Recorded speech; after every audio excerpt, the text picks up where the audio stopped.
Kei sudah berada di rumah sakit dan dalam penanganan dokter. Luka di kepala Kei cukup parah. Ia belum pun sadarkan diri. Dok, nampaknya kita harus melakukan operasi, ucap asisten dokter. Mari bicara dengan keluarga pasien terlebih dahulu.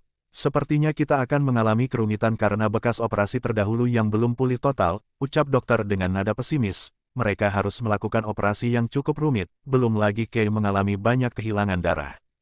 Mas Kei, Senja masih menangis dalam pelukan Mami. Tadi, Mami dan Papi dikabari akan apa yang terjadi pada Kei, saat Kei dibawa menuju rumah sakit. Tenang, sayang, Kei akan baik-baik saja, ucap lirih Mami sembari mengelus lembut punggung Senja. Senja takut Mas Kei, tidak perlu takut akan hal apapun. Kei tidak akan pernah pergi, nak. Sabrina dan Kiana pun berada di bangku tunggu. Papi, Arka, Willy dan Ethan berada tidak jauh dari mereka. Keluarga pasien ke Indra Alif, dokter yang baru saja keluar dari ruang IGD pun mencari keluarga pasien. Saya, ayahnya dok. Papi Kei menghampiri dokter setengah berlari. Pih, panggil Mami pelan. Papi menoleh sebentar, lalu ia kembali berjalan menemui dokter. Iya dok, apakah ada hal serius dengan anak saya? Tanya Papi. Sebaiknya, kita bicarakan di ruangan saya. Pinta dokter dengan wajah serius. Baik, dok. Pih, Mami ikut. Pinta Mami, Senja pun ikut berdiri masih dengan sisa air mata dan mata sebabnya. Senja pun, Pih. Papi menatap dokter sebentar, lalu ia mendapatkan anggukan dari dokter. Pertanda mengiyakan. Baiklah, mari, ucap Papi. Mereka bergegas menuju ruangan dokter. Setelah sampai di ruangannya, dokter menjelaskan keadaan Kei. Jadi, harus dilakukan operasi saat ini juga, dok? Tanya Papi.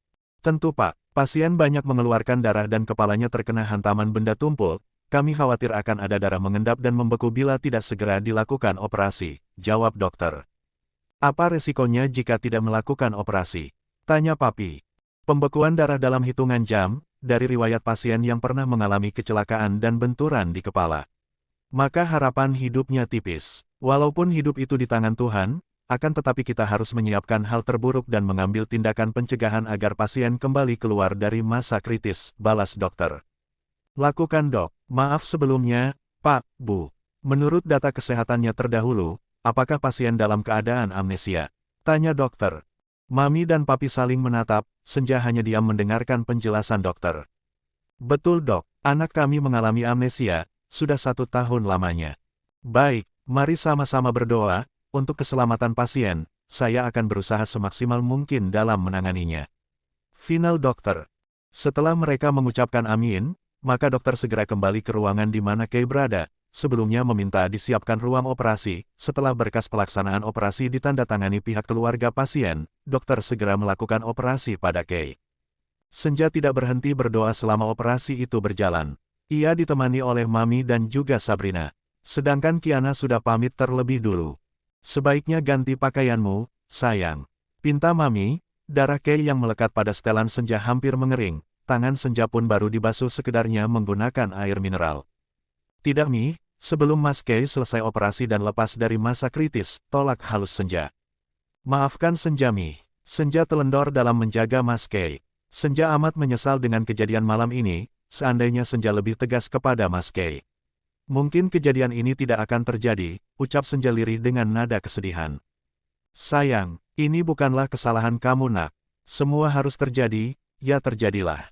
Saat ini kita serahkan segalanya kepada Allah, balas Mami dengan lembut penuh ketegaran. Mami paham dengan perasaan Senja, sebagai istri, itulah bentuk khawatirnya. Baru hari kemarin ia menceritakan, akan mencabut syarat yang membelenggu pernikahan mereka. Mami dan Senja pun telah sepakat untuk menyiapkan acara kecil-kecilan pada ulang tahun Kei, akan tetapi sepertinya itu akan ditunda hingga Kei sembuh. Sekitar pukul 9 pagi, operasi yang berjalan alot, dokter baru saja keluar ruangan operasi. Lampu ruang operasi yang awalnya merah, berubah menjadi hijau. Pertanda kalau operasi sudah selesai dilakukan. Senja dan Sabrina sedang melaksanakan salat duha di musola rumah sakit. Tadi supir Mami membawakan pakaian ganti untuk Senja. Bagaimana dok? Tanya Mami segera menghampiri dokter. Alhamdulillah pasien sudah dapat ditangani.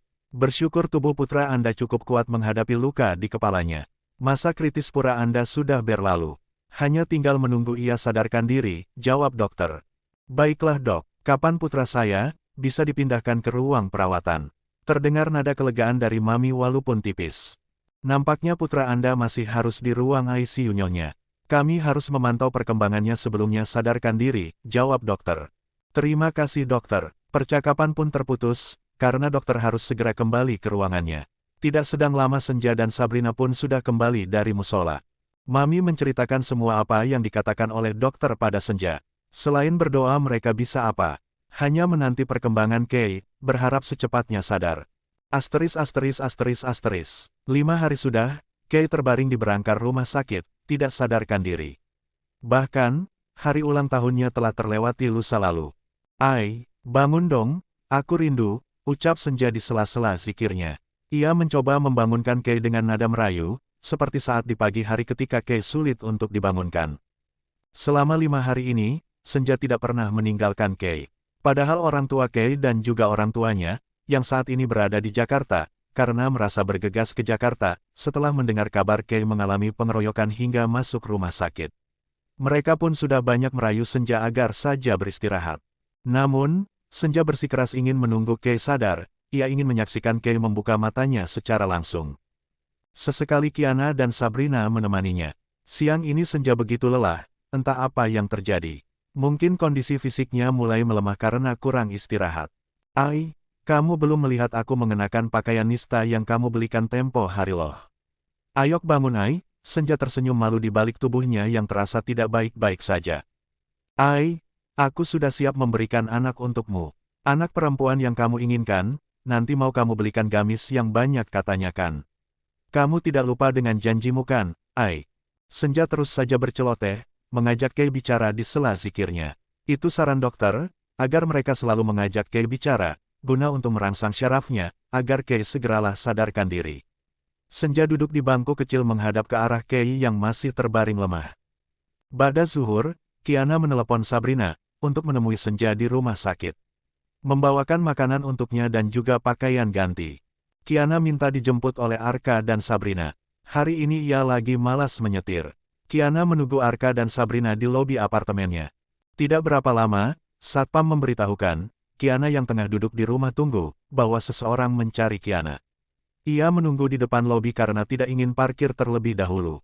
Kiana bergegas keluar lobi, dari jauh dia tersenyum, saat melihat mobil Arka. Namun, setelah masuk ke dalam mobil duduk di sisi Sabrina, tepatnya di bangku penumpang bagian tengah. Kiana dibuat kesal, Etihan ada di dalam mobil itu, ia duduk santai di sebelah Arka.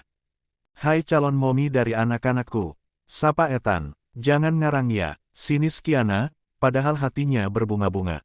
Ethan mengekeh, Arka berdehem, ia melirik Sabrina dari kaca spion tengah. Nampak Sabrina pun sedang tertawa kecil dengan membekap mulutnya. Akhirnya mereka hening, hanya hati dan mata mereka yang saling berbicara, bersauh mesra dalam asa masing-masing. 30 menit melalui perjalanan yang cukup padat, kini mereka telah sampai di rumah sakit. Mereka segera menuju ke ruang tunggu ICU tempat Kay ditangani. Tolong panggilkan Senja, Bie. Bilang makan dulu, katakan Bang Ethan yang akan menemani Kay di dalam, pinta Kiana, seraya membuka paper bag berisi makanan yang ia bawa. Iya, Kak, balas Sabrina sembari berdiri dan berjalan ke ruang ICU untuk memanggil Senja. Nunggu Kay-nya berdua yuk babe. Sambil pacaran, Ethan duduk di sebelah Kiana dan langsung menggodanya. Sedangkan Arka masih di lantai bawah membeli camilan. Babe, ketus Kiana, ayolah, calon momi dari ke-6 anakku nanti. Ngarep, lagi pula itu anak atau tim basket. Banyak amat, bisa jebol aku, balas Kiana dengan nada sinisnya. Babe, lepas, sarkas Kiana saat Ethan menggenggam tangannya tanpa permisi, atau aku bogem lagi masa depanmu merais.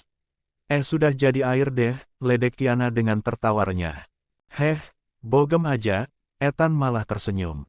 Babe kamu makin cantik, boleh gak kalau aku cinta sama kamu? Gak, kok gitu, orang aku sudah jatuh cinta dari sejak lama. Masa mau ditunda dulu sampai kamu berkata boleh? Ih, Ethan, kamu tuh gak peka banget. Kalau cewek bicara itu terkadang tidak sesuai dengan apa yang mereka ucapkan. Berarti, arti dari gak itu, boleh, pikir saja sendiri. Kiana ingin mengerjai Ethan. Kak Kiana, Bang Ethan. Tolong, Kak Senja tidak sadarkan diri, pekik Sabrina dari koridor ICU. Ya ampun, Senja. Mereka segera menghampiri Senja yang nampak terkulai lemah bersandar pada lengan atas Sabrina. Arka yang baru tiba dari lantai bawah. Ia berusaha membantu Senja,